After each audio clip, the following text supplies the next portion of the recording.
Señor gobernador de la provincia de Entre Ríos, contador Gustavo Eduardo Bordet, lo acompañan hoy la señora ministra de Gobierno y Justicia, doctora Rosario Romero, la señora secretaria de Evaluación y Formación Educativa del Ministerio de Educación de la Nación, doctora Gabriela Dicker, el señor presidente del Consejo General de Educación, licenciado Martín Müller. Se encuentran presentes también el señor ministro de Economía, Hacienda y Finanzas, contador Hugo Balay, el señor ministro de Producción, Turismo y Desarrollo Económico, Juan José Bailo, docentes entrerrianos, señoras, señores, muy buenos días a todos.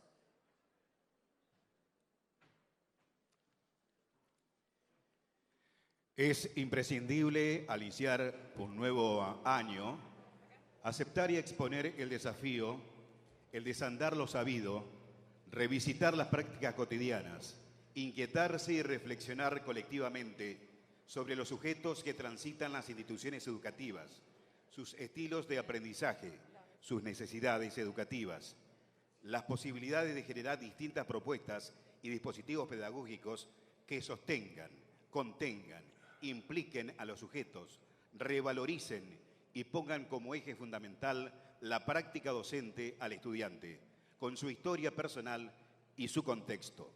Desde la actual gestión del Consejo General de Educación, proponemos estrategias que busquen atravesar el hacer escolar en forma articulada y coherente para profundizar el trabajo colaborativo como un punto de encuentro de los distintos miembros de la comunidad educativa.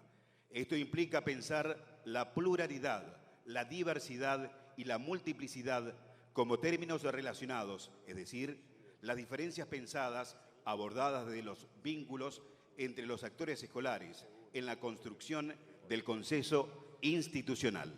En este marco, se plantean las terceras jornadas como una acción que tendrá la continuidad en la escuela, como espacio de producción de conocimiento, poniendo en valor las prácticas pedagógicas, los modos de organización institucionales, la optimización también de los recursos para que los procesos y los resultados de aprendizaje alcancen un desarrollo integral de los estudiantes en la educación, con un intercambio del decir y el hacer docente, de forma permanente entre lineamientos teóricos, recorridos, experiencias y prácticas escolares cotidianas.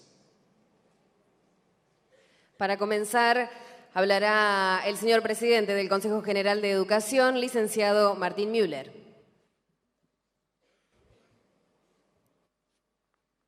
Hola, muy buenos días a todos y a todas, a los señores ministros, al señor gobernador de la provincia de Entre Ríos. Muchas gracias por acompañarnos en esta jornada. Obviamente, a quien nos visita para dar la conferencia inaugural, a la doctora Gabriela Dicker, secretaria de Evaluación y Formación Educativa del Ministerio de Educación de la provincia, autoridades provinciales del Consejo General de Educación, universidades, UADER, UNER, quienes no solo nos acompañan, sino que también coorganizan esta instancia de jornadas regionales, a todos los docentes que la verdad que dan un marco impresionante a esta apertura de las jornadas regionales que tienen como objetivo trabajar sobre la inclusión y la calidad educativa. Esas son las metas que nos proponemos para comenzar este ciclo lectivo 2020, pero que también tienen que ver con un plan de largo plazo, porque creemos y confiamos que no hay objetivos que se logren si no tienen un verdadero raigambre en cada una de nuestras escuelas y también se miran en perspectiva de largo plazo. Creo, en primer lugar, para introducir, que debemos poner en debate hoy aquí qué entendemos por calidad educativa. Seguramente surgirán en cada uno de los talleres y paneles en los cuales trabajen cuestiones que tienen que ver con lo intrínseco de nuestras escuelas, de nuestras instituciones, pero creo que es importante también marcar el contexto, creer y comprender los tiempos en los cuales vivimos, el siglo XXI, qué escuela queremos para estos tiempos, que son claramente tiempos de cambios tectónicos globales. En primer lugar, porque estamos enfrentando a un desafío que no sabemos qué consecuencias puede llegar a tener, como lo son el cambio climático global. Creo que eso es una realidad que debemos afrontar en nuestras instituciones diariamente para generar una conciencia crítica en nuestros estudiantes y alumnos. En segundo lugar, entender que estamos atravesando una revolución tecnológica que no solo complejiza la formación de la educación para el trabajo por el proceso de automatización que enfrentamos y que pone en riesgo el trabajo tal como lo conocemos hoy en día, sino que también nos pone frente a un proceso donde la información y la comunicación se vuelven centrales y ante los cuales el Estado debe hacer mucho porque esa información y esa comunicación tiende a monopolizarse y a mercantilizarse. Por lo tanto, nos parece fundamental entender y pensar que la calidad educativa en este aspecto tiene que estar vinculada a comprender la información y la comunicación como un bien público al cual tienen que tener acceso todos nuestros entrerrianos y entrerrianas.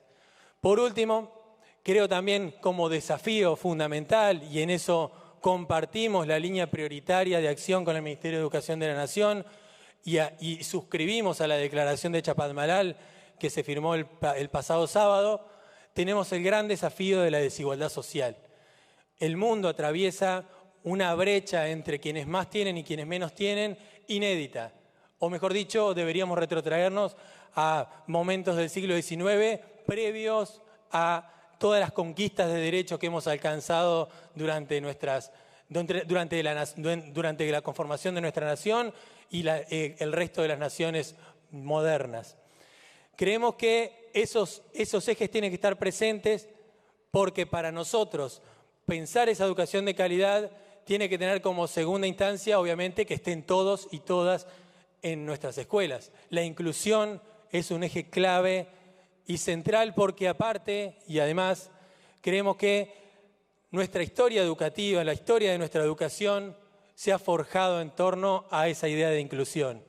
No es más ni nada menos que eso, retrotrayéndonos a algo que nos toca de cerca, ese proyecto de la República de Entre Ríos que Ramírez ya vio y consideró necesario que la escuela común llegara a todos.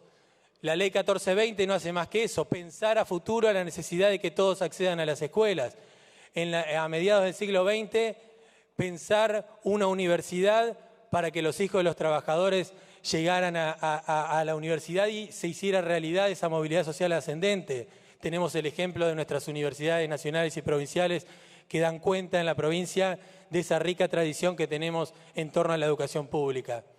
En definitiva, creo que nuestra Ley de Educación Nacional es un marco que aún nos deja un montón de desafíos y caminos pendientes para que la palabra futuro vuelva a tener el valor que nosotros queremos darle.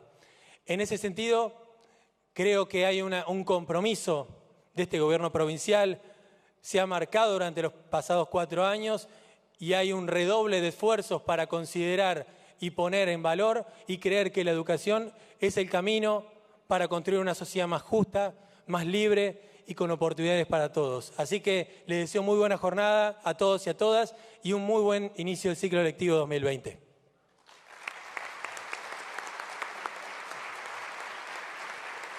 Hablará a continuación el señor gobernador de la provincia de Entre Ríos, contador Gustavo Eduardo Bordet. Muy buenos días. Muchas gracias por la invitación al Consejo General de Educación a estas jornadas. Son las terceras que realizamos previas al inicio de clases. El año pasado había estado también participando y la verdad que lo hago con muchísimo gusto porque he sido docente durante muchos años y sé de la importancia que tienen estos espacios, sobre todo previos al inicio de un ciclo lectivo, para pensar, para discutir y para aportar a la calidad educativa, que es uno de los principales objetivos que se trazó en nuestra gestión al comenzar hace 4 años. Lo manifesté expresamente en el mensaje a la legislatura de aquel entonces, en febrero de 2016, que la calidad educativa era la aspiración máxima que teníamos en nuestra gestión. Y cuando uno se traza ejes que presentan desafíos múltiples y complejos como estos, significa pensar en el largo plazo, significa pensar en políticas de Estados que trasciendan gestiones de gobierno. Solo así podemos alcanzar estos objetivos.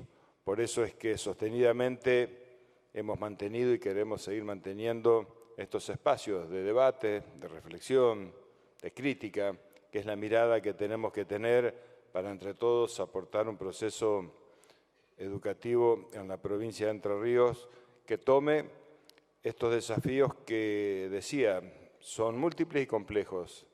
Primero porque estamos en un mundo globalizado que avanza cada vez más hacia una sociedad del conocimiento, hacia una sociedad donde el principal capital que tendrán las personas será el conocimiento. De la cantidad de conocimiento que vayan acumulando a través de su vida dependerán sus oportunidades laborales. El mundo del trabajo, tal cual se conoció después de la Segunda Revolución Industrial, ha llegado a su fin. Y hoy esa revolución que hoy estamos asistiendo y que no nos damos cuenta quizás por lo dinámica que resulta, es esta sociedad del conocimiento. Y en esto Argentina, nuestra provincia, no puede quedar al margen de cómo se desarrollan los sucesos. Pero también tenemos otros desafíos que todos los días nos atraviesan y que es fruto de una situación en la que el país ha quedado durante mucho tiempo y fundamentalmente se ha acentuado en los últimos 4 años, cuando se aplican políticas que generan en las familias desintegración, que generan situaciones de pobreza. Esto se trasunta también cuando los hijos van a la escuela y los docentes tienen que suplir las carencias que muchas veces en las familias no se aporta. Y esto implica situaciones de violencia que la podemos ver repetidamente y a diario y nos sorprenden y a veces no nos deja sorprender en los distintos canales de televisión, y tiene que ver con justamente educar con esos valores que a veces al no tenerlos en el seno familiar, por múltiples motivos, la escuela tiene que venir a suplirlo. Y esto es una tarea que los docentes silenciosamente la realizan al frente de las aulas, y nosotros la valoramos muy positivamente. También hay otras problemáticas, es muy amplio el abanico que hoy tenemos. Lo tenemos en la integración de nuestros chicos con discapacidad para que puedan ser tratados en condiciones iguales dentro de los establecimientos escolares. Y yo también he sido testigo muchas veces de las capacitaciones que se han hecho en Entre Ríos y he visto exactamente la misma cantidad de docentes que hay hoy aquí reunidos, lo cual habla a las claras también del compromiso de los docentes entrerrianos en temas tan sensibles que nos atraviesan socialmente. También dificulta enormemente, como decía Martín, la brecha económica que hoy existe con la aplicación de modelos que han propendido a la acumulación de riquezas en los sectores altos de la sociedad y que ha hecho que exista una desigualdad en un sistema educativo que, a mi entender, es uno solo. Pero nosotros como Estado tenemos la obligación de garantizar la educación pública y de ir eliminando la brecha que se da entre las oportunidades que tiene un chico que va a la escuela pública y un chico que va a la escuela privada. Estos son los temas que tenemos que abordar, que tenemos que hablarlo sin prejuicios y que tenemos también que hacer las críticas porque estamos aquí para corregir los errores y reconocer cuando nos equivocamos. Entre Ríos, hoy, previo al ciclo lectivo, se presenta como una de las provincias que ha tenido el más alto reconocimiento a sus docentes en materia salarial, del 57,6%. Y entendemos que ha sido un esfuerzo muy grande que realizó la provincia porque no son tiempos fáciles, pero entendemos también que la educación es una inversión y estamos dispuestos a seguir invirtiendo en nuestros docentes todas las veces que sea necesario, porque si no, no podemos hablar de calidad educativa cuando no cumplimos con los compromisos mínimos que exigen salarialmente nuestros docentes. Por eso es la convocatoria en este inicio de clase, en esta oportunidad, a poder seguir trabajando en conjuntos, aportando desde el lugar que nos toca a cada uno para lograr una mejor educación, una educación de calidad, una educación inclusiva, una educación sin discriminación absolutamente para nadie. Esa es la convocatoria. Muchas gracias por estar aquí esta mañana y muchas gracias también porque estas conclusiones que ustedes saquen sin dudas van a ser volcadas en las aulas y van a ser muy bien receptadas por nuestros niños, que en definitiva es el motivo por el cual estamos todos aquí hoy reunidos. Con las palabras del señor gobernador de la provincia, damos por finalizado este acto de apertura, quedando inaugurada la tercera jornada regional de educación, calidad e inclusión en educación.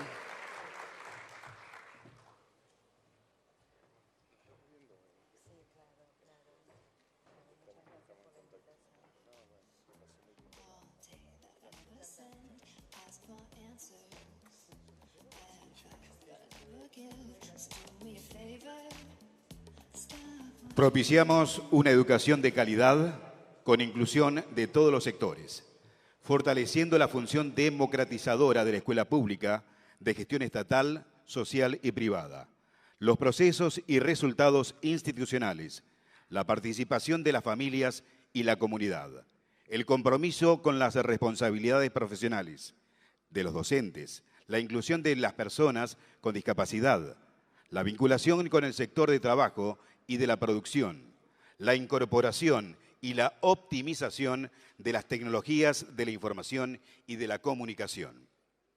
Agradecemos la colaboración y participación de la Facultad de Humanidades, Arte y Ciencias Sociales de la Universidad Autónoma de Entre Ríos, en la persona de la decana Magíster María Gracia Benedetti, y a la Facultad de Ciencias de la Educación de la Universidad Nacional de Entre Ríos, en la persona de la decana Magíster Gabriela Bergomas. Nuestras universidades públicas están comprometidas en la formación docente y hemos iniciado con ellas un recorrido de trabajo mancomunado en pos de la educación entrerriana. En este contexto, escucharemos la conferencia de la Magíster Gabriela Dicker, secretaria de Evaluación e Información Educativa del Ministerio de Educación de la Nación, con la coordinación de la profesora Griselda Dilelo, quien es integrante del Plan Educacional de la provincia. Buenos días a todos los presentes. Me voy a poner cómoda. Muchas gracias, Gabriela, secretaria del Ministerio de Nación, de Evaluación. Es muy grato tenerte en la provincia de Entre Ríos junto a tu equipo y es muy grato tenerlos a todos ustedes, los presentes, víspera del inicio del ciclo lectivo. La verdad que llegar al salón y ver tantos equipos de conducción, supervisores, docentes presentes, impacta y renueva las esperanzas. Yo quiero agradecer puntualmente en gran cantidad de directores, supervisores, a los gremios presentes que acompañan y hacen posible esta instancia de hoy y con esta presencia apostar y redoblar el trabajo en conjunto desde el consenso y desde el disenso para construir esa educación de calidad de la que tanto hablamos, pero que por ahí nos interpela y no podemos llegar a un concepto claro y a un impacto en cada una de nuestras aulas entrerrianas. Creo que la única manera de hacerlo es así, mirándonos a la cara, poder interpelarnos, poder hablar de escuela como nos gusta, poder cuestionarnos, poder rescatar y resignificar y poner en relieve las experiencias que enriquecen todos los días el quehacer cotidiano, el aula y la escuela. En este comienzo de gestión nos llevó al equipo del Consejo General de Educación a rever los lineamientos del 2015 al 2019, continuar con esos lineamientos, replantearnos y evaluar algunos, redireccionar otros y, ¿por qué no?, atrevernos a otras propuestas. Todo esto desde el discurso es maravilloso, pero una escuela sin planificación, una educación sin planificación, sin organización, es difícil que llegue a buen puerto. Por eso, desde el Consejo General de Educación, nos pusimos a trabajar en 100 propuestas que pretendemos que sean el marco normativo de estos cuatro años para que a cada uno de los integrantes de las escuelas de nuestra querida Entre Ríos sirva como soporte, como paraguas, que los respalde, los acompañe en las decisiones que muchas veces uno debe tomar en la escuela y no hay nada más triste que tomarlo en soledad. Así que esa es la intención en estas 100 propuestas que yo voy a ir marcando ahora y enumerando en forma rápida porque por ahí tengo el defecto de ser muy larguera en mi discurso.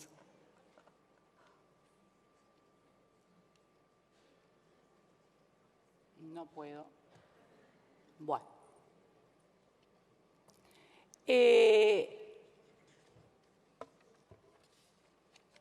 En este trabajo que hicimos en equipo y en conjunto, quiero destacar el asesoramiento, el acompañamiento incondicional de la profesora Graciela Bar, que hoy, por cuestiones personales, un pequeño accidente que tuvo, no pudo estar presente, ya está recuperada, ya está trabajando desde su casa, pero no nos pudo acompañar. Así que un saludo especial para vos, Gabriela, pidió, y para todos ustedes, queridos docentes, directores, supervisores entrerrianos. Ahí está. Bueno. El primer lineamiento pedagógico que nos establecimos es el de la escuela como espacio de producción de conocimiento y convivencia democrática.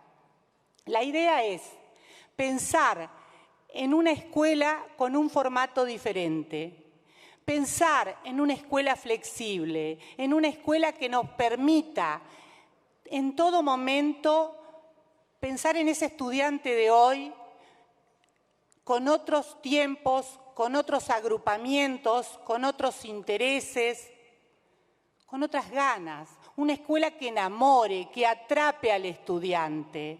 Una escuela que le interese.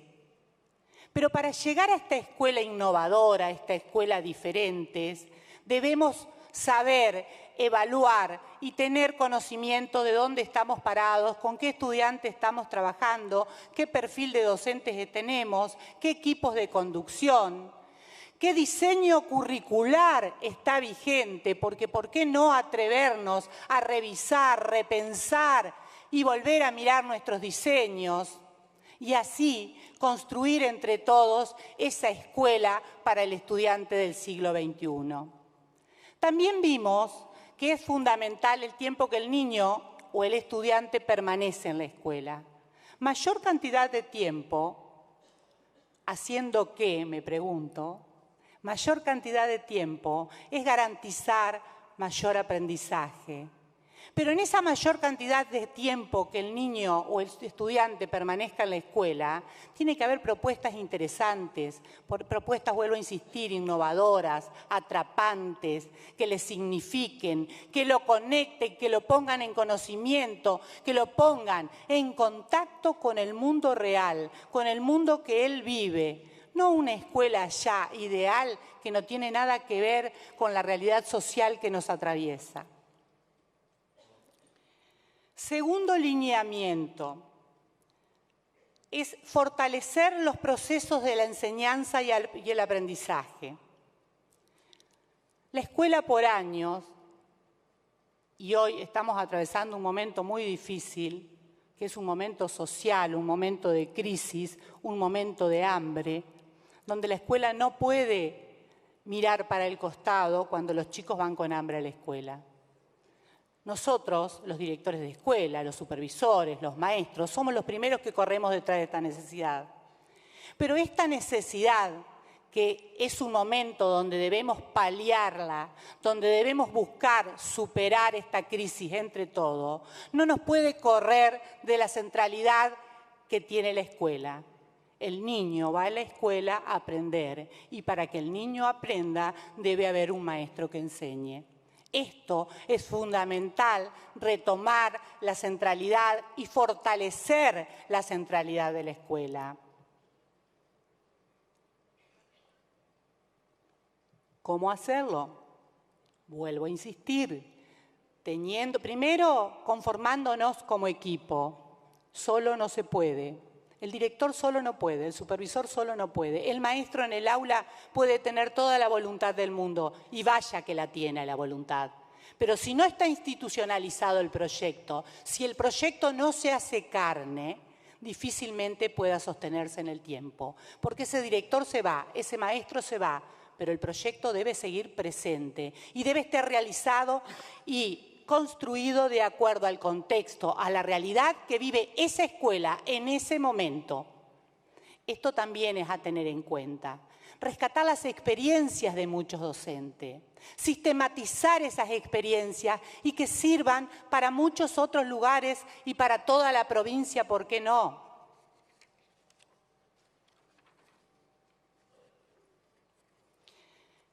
Hacer uso de la información para la mejora de la enseñanza dentro de este fortalecimiento de las trayectorias. Es fundamental utilizar los datos. En las escuelas realizamos miles y miles de planillas, y llevamos datos y tenemos planillas de repitencia y de inasistencia, pero pregunto, ¿para qué? ¿Con qué sentido? Busquémosle el sentido, porque vaya que lo tiene. De cada dato que tiene una escuela hay una cara detrás. Hay un alumno, hay un estudiante que repitió, que interrumpió su trayectoria, que abandonó, que tiene inasistencias reiteradas. Buscar juntos, buscar con el otro, hacer redes de trabajo y encontrar juntos la manera de abordar estas situaciones y cuidar de esta manera la trayectoria de cada estudiante. Que cada trayectoria sabemos perfectamente que tiene diferentes puntos de partida, pero que sabemos que nosotros, como agentes responsables del Estado, tenemos la obligación de que nuestros niños y nuestros estudiantes ingresen a la escuela, permanezcan en la escuela y egresen de la escuela. Debemos darnos esa batalla, ese desafío en cada nivel, en cada modalidad. Todos deben estar en la escuela. Y acá apunto también a las personas con discapacidad. Las personas con discapacidad deben estar en la escuela, deben estar realizando su trayectoria. En escuelas comunes, en escuelas integrales, solo no se puede. Por eso nos comprometemos a fortalecer los equipos de SAIE, de configuraciones, de SAIE, de DOE, las MOI, todos los recursos que sean necesarios. Pero todos debemos estar en la escuela, recorriendo nuestra trayectoria. Y esto hace referencia a otro punto también, nada se da suelto, nada se da en forma particular, que es la inclusión pedagógica y social. Nosotros tenemos que pensar en propuestas de inclusión verdadera, atrapantes, que los interese, vuelvo a repetir, que nos permitan ser flexibles, que nos permitan agrupamientos, que nos permitan desarrollar la currícula, pero que esa currícula también nos permita trabajar, trabajar desde, me dicen que redondeé y se me va la, trabajar la currícula aterrizarnos en la realidad y desde ese trabajo curricular también poder pensar los emergentes que ocurren todos los días. Entonces, trabajar las transversalidades con temas que nos atraviesan como la desigualdad, temas como ESI, como violencia, como adicciones, deben ser abordados por las instituciones desde un eje transversal. También la interculturalidad. Nos propusimos también el fortalecimiento de la profesionalización docente como un eje principal.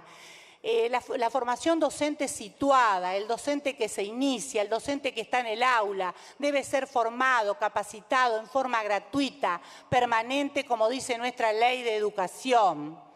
También en este punto destacar la estabilidad docente a través de instancias de formación que le permitan al docente llegar a jerarquizar su carrera llegando a un ascenso, a una instancia de oposición. También es contemplado dentro de nuestras líneas del plan. Y para ir cerrando, es fundamental, lo consideramos en nuestro plan de las 100 propuestas, la profundización de la vinculación de la educación con el trabajo y la producción.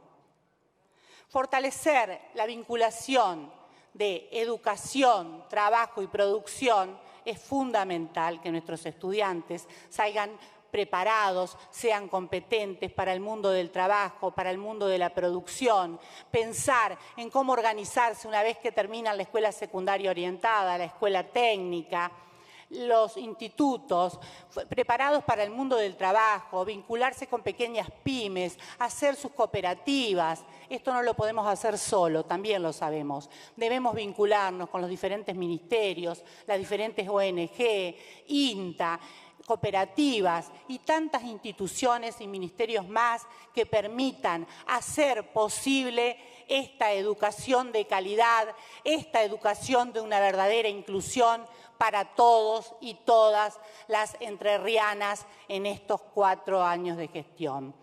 Vamos por esa educación de calidad, juntos, todos y a la par. Gracias y que tengan una excelente jornada. Hemos escuchado la palabra del vocal, la profesora Griselda Dilelo, quien presentó el Plan Educativo Provincial. A continuación, vamos a escuchar la conferencia de la magíster Gabriela Dicker, secretaria de Evaluación e Información Educativa del Ministerio de Educación de la Nación. Acá, ¿no? Hola. Bueno, buenos días. En primer lugar, quiero agradecer la invitación al Consejo General de Educación, a su presidente, Martín Müller, por supuesto al gobernador que ha dado apertura a este evento. Me toca hoy venir a la provincia de Entre Ríos en una posición nueva para mí. Es una provincia en la que desde hace muchos años he venido y he trabajado en sus 2 universidades haciendo distintas cosas y me toca hoy venir como funcionaria del Ministerio de Educación de la Nación y estaba pensando cuál sería el registro que tengo que usar para hablarles. Soy una pedagoga y toda mi vida he mantenido estos diálogos con los y las docentes del sistema educativo, tratando de pensar los asuntos que nos preocupan, tratando de encontrar herramientas conceptuales nuevas para poder entender lo que se nos hace difícil entender y que nos sirvan para actuar ahí donde creemos que es urgente actuar. Y me encuentro ahora desde una posición desde la que, por supuesto, tengo la responsabilidad de intentar, por lo menos, convertir algunas de esas herramientas en políticas de intervención sobre el sistema educativo que efectivamente aseguren lo que tenemos obligación de asegurar, que es el derecho de todos y todas nuestras chicas a acceder a una educación de calidad. Quiero también, antes de empezar, aún con esta confusión de que no sé muy bien todavía en carácter de qué les voy a hablar, sí dejarles el saludo del Ministro de Educación de la Nación en este próximo inicio del ciclo lectivo. Estamos tratando de acompañar esta actividad que han organizado en estos 3 días en Entre Ríos bajo una convicción, y es la convicción de que, por un lado, el Ministerio de Educación de la Nación, el Estado Nacional, tiene que recuperar el lugar de responsabilidad que le cabe en relación con la educación argentina, que no es otro que el de asegurar el ejercicio del derecho a la educación en todo el país, es el de contribuir a compensar las asimetrías y las desigualdades que afectan a nuestros chicos y chicas en todo el país para acceder a una educación de calidad para todos. Y es también responsabilidad del Estado Nacional asegurar que la educación transmita y construya lo que tenemos en común como argentinos y como argentinas. Y es tratando de recuperar, o en la convicción de que el Estado Nacional tiene que recuperar ese lugar, un lugar del que ha venido retrocediendo en los últimos años, que también el ministro ha asumido un compromiso que es el de la construcción de políticas educativas federales. Ha entendido que el federalismo es el punto de partida y es el punto de llegada del modo en que diseñamos y ejecutamos las políticas educativas en este país, en la medida en que tanto el Estado Nacional como los Estados provinciales somos corresponsables de garantizar el derecho a la educación y de enfrentar el problema de la desigualdad educativa en la Argentina. Así que es en esa convicción que estamos muy contentos de acompañarlos en estos 3 días. Yo quería retomar los 2 principios que orientan este evento, que es el de inclusión por un lado y el de calidad por el otro.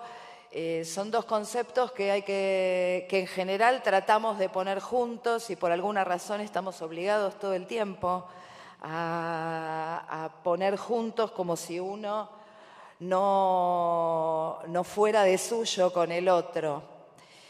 Y está claro que esto pasa porque son 2 conceptos que están claramente en tensión, que se ponen en tensión y que desde algunas perspectivas incluso se excluyen mutuamente. Esto es, desde ciertas perspectivas existe la idea de que si garantizamos una educación de calidad no puede ser del todo inclusiva. Y si ponemos el acento en el principio de inclusión, indefectiblemente lo que va a ocurrir es que va a bajar la calidad. Y la audacia consiste justamente en intentar ponerlos juntos como los han puesto ahí, pero quiero insistir en que este esfuerzo que desde hace muchos años venimos haciendo bajo fórmulas del tipo inclusión con calidad, escuela de calidad para todos o fórmulas por el estilo, no hablan de otra cosa que de la dificultad para sostener políticas que efectivamente anuden los 2 principios. En los últimos años ha habido, yo diría, se ha puesto un énfasis en la tensión que representan estos 2 conceptos. Ha habido un énfasis en uno de estos principios, un énfasis en la retórica de la calidad educativa en contra de lo que se entendía habían sido políticas inclusivas, pero no atentas a la cuestión de la calidad. Hemos escuchado mucho en los últimos años expresiones del tipo hay más gente en la escuela pero aprenden menos, o cosas por el estilo, o solo les importa meter gente en la escuela, alumnos, más alumnas, pero no la calidad de lo que se enseña. Y acompañando este énfasis que en los últimos años se puso sobre el concepto de calidad, creo yo, se ha producido, y esto tiene que ver directamente con los temas que me ocupan en este momento en la Secretaría de Evaluación e Información Educativa de la Nación, se ha instalado, decía, una triple reducción, diría yo. Se ha reducido la calidad del sistema educativo al aprendizaje de los alumnos. En segundo lugar, se ha reducido el aprendizaje de los alumnos a su desempeño en pruebas estandarizadas de evaluación, como si eso fuera todo lo que aprenden nuestros chicos. Y en tercer lugar, se ha reducido se han reducido lo que deberían ser las políticas de mejora de la calidad educativa a la medición del desempeño de los alumnos en pruebas estandarizadas de evaluación.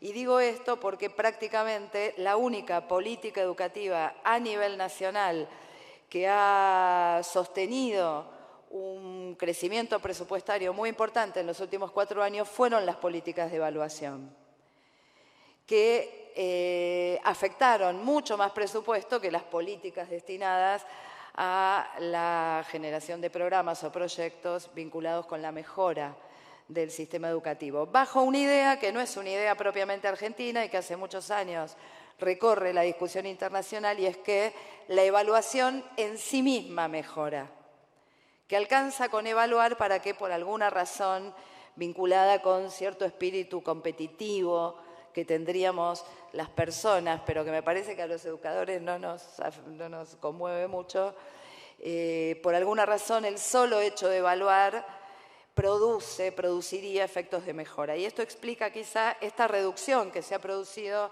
en los últimos años de las políticas de mejora de la calidad educativa a simplemente su evaluación. Junto con esta reducción también se ha instalado en los últimos años 2 premisas que de algún modo presidieron la retórica con la que se instalaron los nuevos operativos de evaluación de aprendizaje. Y traigo esto porque los operativos de evaluación de aprendizaje, insisto, se consideraron equivalentes a la evaluación de la calidad del sistema educativo. Se han instalado, decía, 2 premisas que eran, en primer lugar, que no existe en la Argentina una cultura de la evaluación educativa, ¿no? Esta idea de que hay que instalar una cultura de la evaluación viene acompañada de un énfasis en la cuestión de la calidad por sobre la cuestión del principio de la inclusión, y por otro lado, la premisa de que era necesario transparentar lo que pasaba en las escuelas. La idea de que nadie sabe bien qué está pasando en las escuelas, incluyen, cada vez hay más chicos en las escuelas, y esto es efectivamente así. La cobertura de todos los niveles de educación obligatoria sigue en ascenso en la Argentina, esto prácticamente sin excepción a lo largo del siglo XX y en lo que va del siglo XXI. Esto es, la escuela se amplía, pero se instala la idea, junto con la instalación del operativo Aprender, de que lo que pasa en las escuelas es opaco, que no sabemos bien qué pasa ahí. Cada vez hay más gente, pero no sabemos bien qué pasa. En relación con el primer punto, solo quiero decir, con la idea de que no existía en la Argentina una cultura de la evaluación, solo quiero decir que desde hace por lo menos 25 años se sostienen en la Argentina de manera sistemática evaluaciones estandarizadas de aprendizajes, tanto a nivel provincial como a nivel nacional como a nivel internacional. También quiero decir que desde hace 25 años se sostiene en la Argentina con continuidad un relevamiento censal anual que nos da una serie muy importante de indicadores educativos a través de lo que se conoce como el relevamiento anual, que lleva adelante el Ministerio de Educación de la Nación. Y, por supuesto, no hace falta decir acá, ustedes lo saben mejor que yo, que si hay una actividad que está en el corazón de la práctica educativa y de la práctica escolar, es precisamente la actividad evaluativa. Decirnos de cara al sistema educativo que el sistema educativo no tiene carece de una cultura de evaluación es prácticamente negar lo que le es más propio, lo que es propio del modo en que desarrolla su práctica, al punto que, como ustedes recordarán, hace ya más de 50 años, Philip Jackson ha dicho, si tuviera que definir una escuela primaria, diría que la escuela es un recinto básicamente evaluativo, ¿no? Donde todos evaluamos a todos todo el tiempo. A pesar de esto, aparece la idea de que lo que pasa ahí adentro, su calidad es dudosa porque no evaluamos lo que pasa en las escuelas, y aparece, como decía, la idea de que hay que transparentar lo que pasa también en las escuelas. No hace falta agregar mucho sobre la cuestión de la transparencia. En la gestión de gobierno anterior, la transparencia ha sido un concepto estrella que se ha trasladado de otros ámbitos al ámbito educativo y que viene a colocar una carga de sospecha sobre los docentes primero y sobre los responsables de conducción, de gobierno, de los sistemas educativos luego. Una carga de sospecha en la medida en que se sospecha de lo que pasa allí en lugares que no son del todo transparentes. Les recuerdo que el operativo Aprender se aprobó incluso y se presentó públicamente bajo la idea de la transparencia. Es necesario transparentar lo que pasa en las escuelas. Ahora, esta idea de transparencia presenta no solo un problema retórico ni un problema político, si se quiere, presenta un problema técnico que está en la base del modo en que se interpretaron los resultados de los operativos de evaluación, y es que genera la ilusión de que todo lo que ocurre en las escuelas se nos puede volver transparente a través de unas pruebas estandarizadas de aprendizaje que les tomemos a todos los alumnos en simultáneo, a pesar de que sabemos desde hace mucho, que esa transparencia estandarizada no hace otra cosa que opacar lo que es propio de la práctica educativa escolar, que es su heterogeneidad y su complejidad. Entonces, tenemos que, en nombre de una calidad educativa que venía a sospechar de lo que la inclusión le podía provocar, de los efectos de deterioro de la calidad que la propia inclusión venía a provocar, se instala estas reducciones y estas premisas para ordenar una política educativa que fue central en los últimos años, que es la de evaluación del sistema. Finalmente, este sobreénfasis en la cuestión de la calidad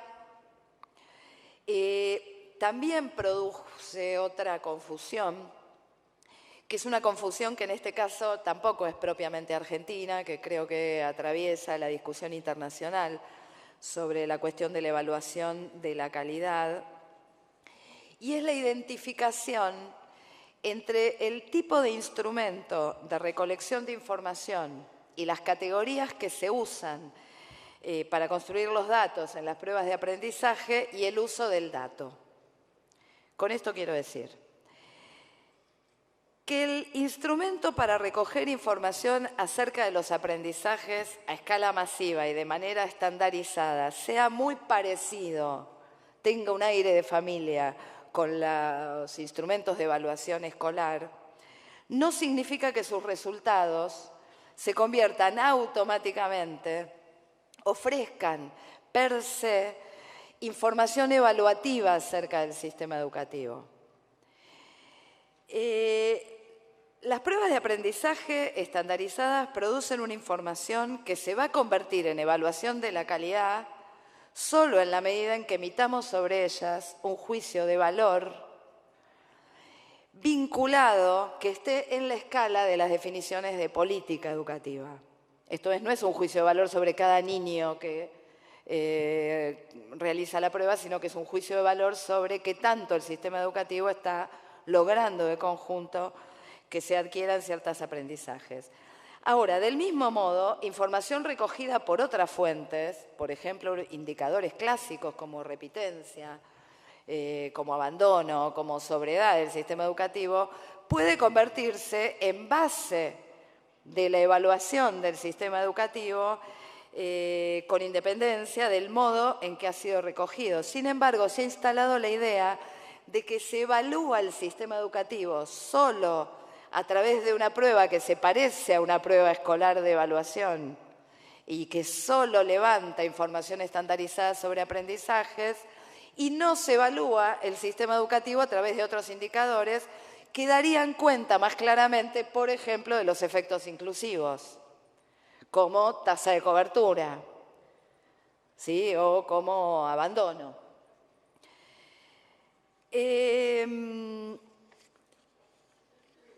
Pensar, como nos propone acá el Consejo General de Educación, al mismo tiempo la inclusión y la calidad, exige, como es evidente, superar estas reducciones y estos sesgos que acabo de mencionar, y exige, lo decía hoy Martín, pensar otro concepto de calidad. Está claro que si queremos superar estas reducciones tenemos que abordar todas las complejidades que son propias de estos dos conceptos que queremos usar como principios de política, que son por un lado la calidad y por el otro lado la inclusión.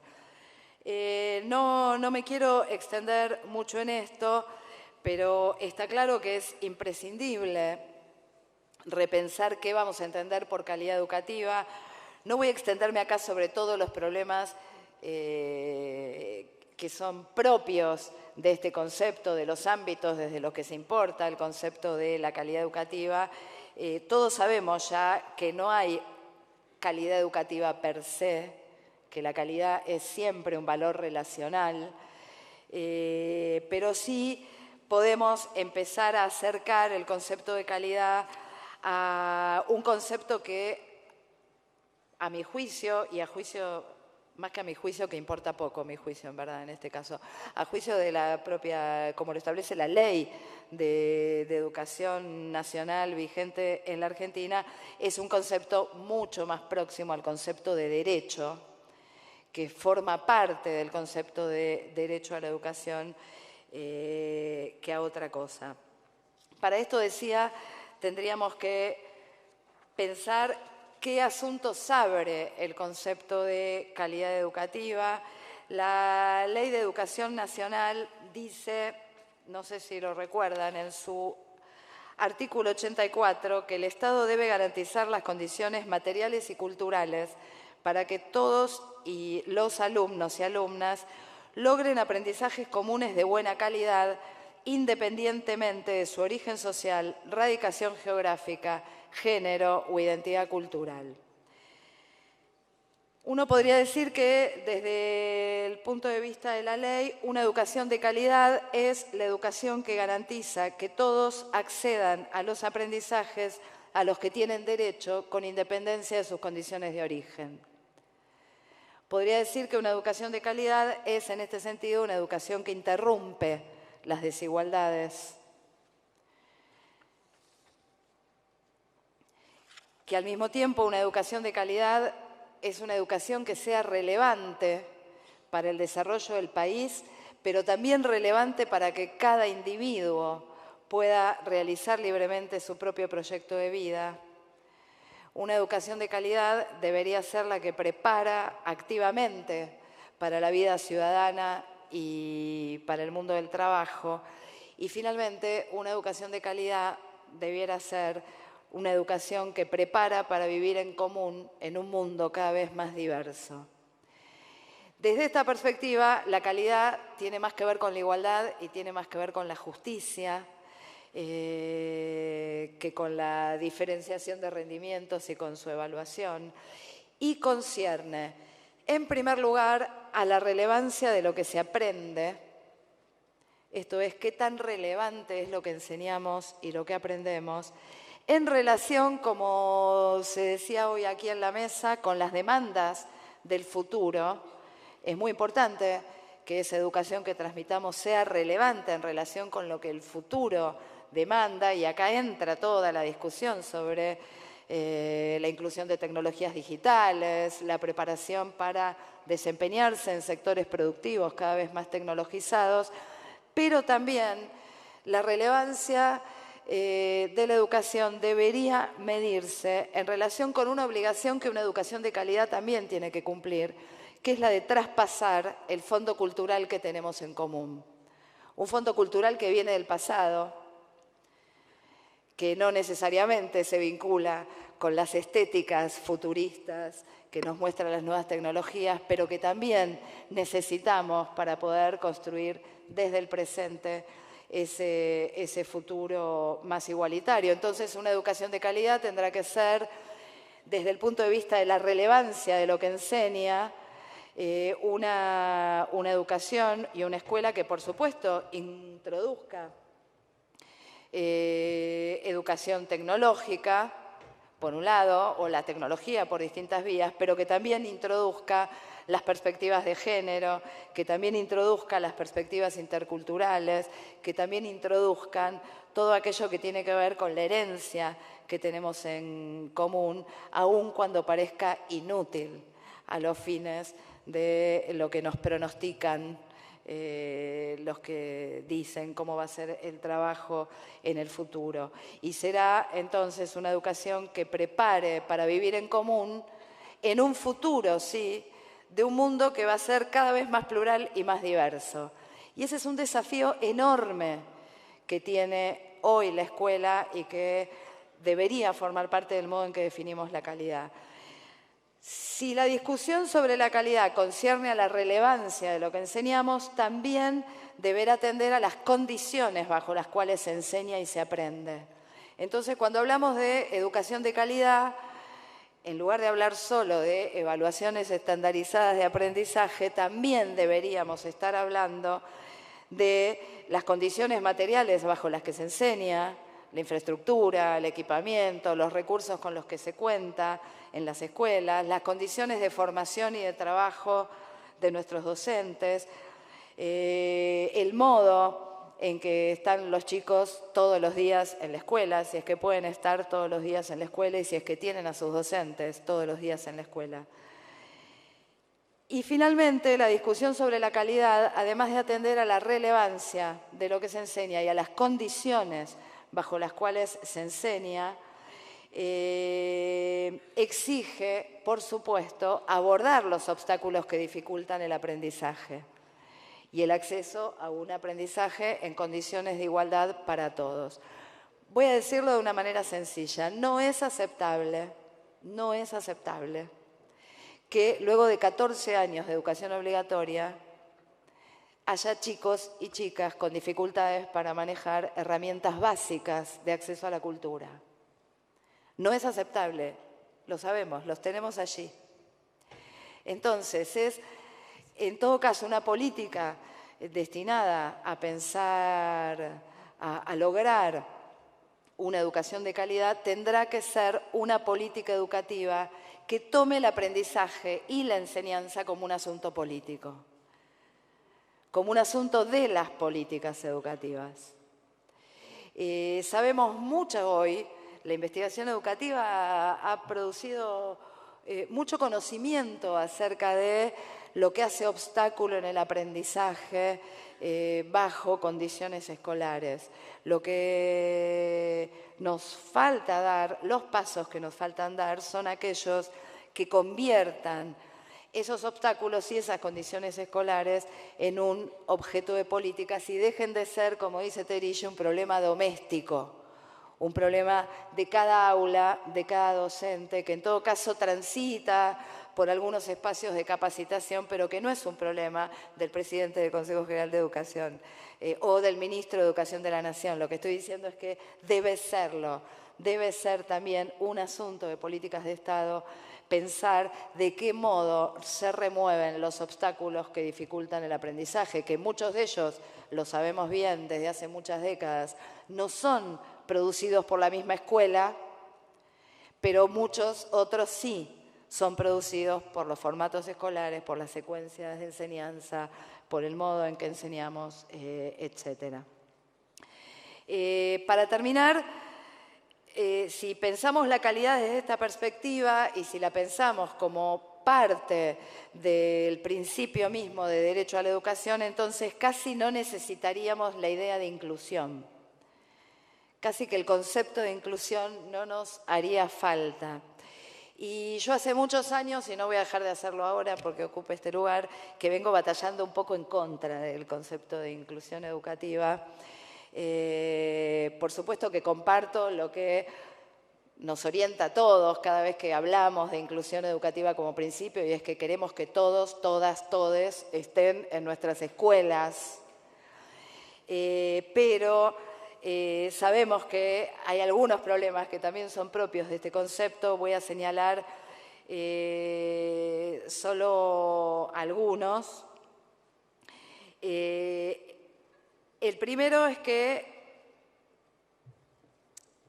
es un concepto que pone el déficit, pone el problema en los individuos o en las poblaciones excluidas. El concepto de inclusión presume que hay unos que están excluidos, que son a quienes les dirigimos las políticas inclusivas, y pone el problema en esa población que está excluida. Por la razón que sea, por un factor o por otro, tratamos primero de delimitar bien cuál es el problema que explica la exclusión y le dirigimos políticas para incluirlas. Mientras que un concepto que ha sido clásico en la historia de los sistemas educativos, yo creo que sigue siendo un concepto más adecuado, especialmente cuando pensamos inclusión en su acepción más básica, que es inclusión es igual a incorporación, a asegurar el acceso, que es el de universalización. Cuando decimos lo que tenemos es una deuda con la universalización, por ejemplo, del nivel inicial en la Argentina o del nivel secundario en la Argentina, decimos la deuda la tiene el sistema, la deuda la tienen las políticas educativas, no los que están fuera de la escuela. Mientras que cuando los identificamos como excluidos, pasamos a poner la carga del problema sobre aquellos sectores a los que les queremos dirigir las políticas. Y me parece que hay en este movimiento un problema, y es que muchas veces las políticas inclusivas dirigidas específicamente a sectores definidos como excluidos por el factor que sea, terminan consolidando los efectos que quieren mitigar. En segundo lugar, el concepto de inclusión contiene unos efectos paradójicos. Quisiera nombrar en este momento solo dos. Uno es que cuando las políticas inclusivas se dirigen ajustadamente y bajo la hipótesis de que si les ofrezco a todos lo mismo, no logro incluir a todos, cosa que ya hemos demostrado, ¿no? Enseñar a todos lo mismo de la misma manera al mismo tiempo no ha logrado más igualdad en la historia de los sistemas educativos. Pero entonces, cuando empezamos a dirigir acciones, instituciones, políticas educativas o de enseñanza más atentas a las particularidades de un sector, muchas veces terminamos obligando a ese sector a no moverse del lugar de exclusión para mantenerse como beneficiario de esas políticas. ¿Sí? Es lo que alguna vez llamé la rentabilización de una identidad deficitaria. Por ejemplo, si se ofrecen becas de sostenimiento material de los estudios sobre la base de alguna medición de ingreso familiar, por debajo del cual la beca se asigna, ¿sí? Sabemos de sobra ya que muchas veces obligamos a las mismas familias a ubicarse en esa posición de pobreza por ingresos o por la razón que sea. También hay déficits identitarios que obligamos a rentabilizar para asegurar el sostenimiento de una política que definimos como inclusiva. Este es un efecto paradójico que producen en general todas las políticas sociales focalizadas a las que en educación tenemos que estar, me parece a mí, muy atentos. Y el otro efecto paradójico es el que más me ha preocupado durante mucho tiempo, he trabajado bastante sobre este tema, y es más o menos el siguiente: cuanto más éxito tengamos, o cuanto más éxitos tengan nuestras políticas inclusivas o nuestras políticas de universalización de acceso al derecho a la educación, más baja la percepción social sobre el valor de lo que ofrecemos. Quiero decir, está históricamente comprobado que a medida que se masifica un nivel educativo, el valor social que se atribuye a la credencial que ofrece ese nivel educativo baja. No estoy diciendo que lo que enseñe ese nivel educativo masificado se haya deteriorado.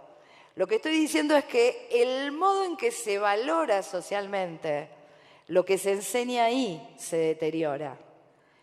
Y esto tiene que ver con dos razones. Una es algo que un sociólogo francés, Hervé Hamon, llamó el efecto de degradación por hacinamiento. La idea de que todo lo que se masifica se degrada. ¿Sí? Entonces, si un nivel educativo se masifica, sospechamos automáticamente de la calidad de lo que ocurre ahí. Entonces, es un problema en relación con los dos principios que nos orientan en este encuentro. Resulta que pareciera que si tengo éxito en uno, si logro plena inclusión, necesariamente, indefectiblemente, va a bajar la percepción social acerca de la calidad. Y este efecto se produce también por una segunda razón, y es que efectivamente lo que baja es el efecto de clasificación de la credencial educativa que ese nivel ofrece. Quiero decir, en un país como la Argentina, con un nivel primario plenamente universalizado, tener en la mano el título de nivel primario, la credencial de haber completado el nivel primario, ya no clasifica a la población. No permite saber en qué cola me pongo para pedir qué trabajo, por ejemplo. ¿Sí? Entonces, el efecto de clasificación del sistema educativo se va trasladando hacia arriba, históricamente. Fuga hacia adelante. Cuando un nivel se masifica, la clasificación pasa hacia el otro nivel. Cuando se logra la masificación de todos los niveles educativos, en la Argentina pensemos que tenemos muchas deudas con la educación secundaria, pero estamos en un 90% de cobertura neta, 91% de cobertura neta de la escuela secundaria. Tenemos, por supuesto, un montón de problemas para lograr que efectivamente esos chicos se egresen. Pero quiero decir, la cobertura va subiendo, ¿sí? Y en la medida en que esto ocurra, el valor social asignado a esa credencial educativa va a bajar. Y baja, en parte, usando la herramienta, la retórica de la calidad educativa. La calidad educativa puede llegar a ser utilizada, si no pensamos bien en las paradojas que se pueden producir, puede ser utilizada como una herramienta de segmentación del sistema y de clasificación de la población en sistemas de plena inclusión. ¿Por qué? Porque yo puedo decir, toda la población del país fue a la escuela secundaria, pero luego aplico una prueba de evaluación y digo, no todas son iguales. Entonces no es lo mismo si fuiste una privada que una pública, nos dijeron en los últimos 4 años. Esa fue la principal línea de organización de los resultados. Y no es lo mismo si fuiste una rural o una urbana, etcétera, etcétera. Esto es lo que la calidad y su principal traducción o su reducción en sistemas de evaluación termina introduciendo, es un elemento de segmentación, de clasificación en sistemas educativos de plena inclusión. esto es plenamente universalizado. Y lo que tenemos ahí es un efecto paradójico. ¿Por qué? Porque recordemos, dijimos, por lo menos así propuse definirlo acá, que la calidad educativa tenía que ver con la igualdad y tenía que ver con la justicia. No tenía que ver ni con la clasificación ni con la búsqueda o con modos de medir la desigualdad. Y finalmente, el concepto de inclusión tiene también un problema, y es que nace de una división, nace de un par binario. Si hablamos de inclusión es porque hay exclusión. Las políticas inclusivas que han venido para quedarse, que se desarrollan y que se sostienen, necesitan de la exclusión para seguir existiendo como tales. Y no parece muy razonable que un concepto que necesita de una división sea justamente el concepto que venga a suturarla.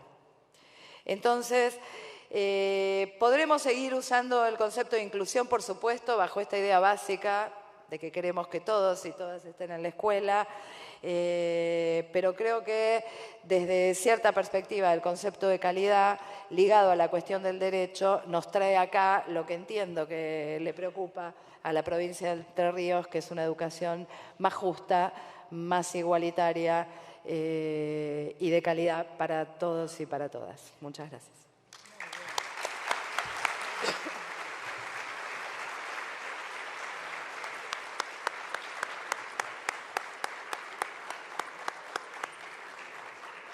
Muy bien, y en agradecimiento a la presencia de la magíster del Ministerio de Educación de la Nación, el Consejo General de Educación de la provincia de Entre Ríos le hace entrega de este presente para que nos tenga presente en cada una de sus jornadas, y también un diploma que la honra con su presencia aquí en estas terceras jornadas de educación en la provincia de Entre Ríos.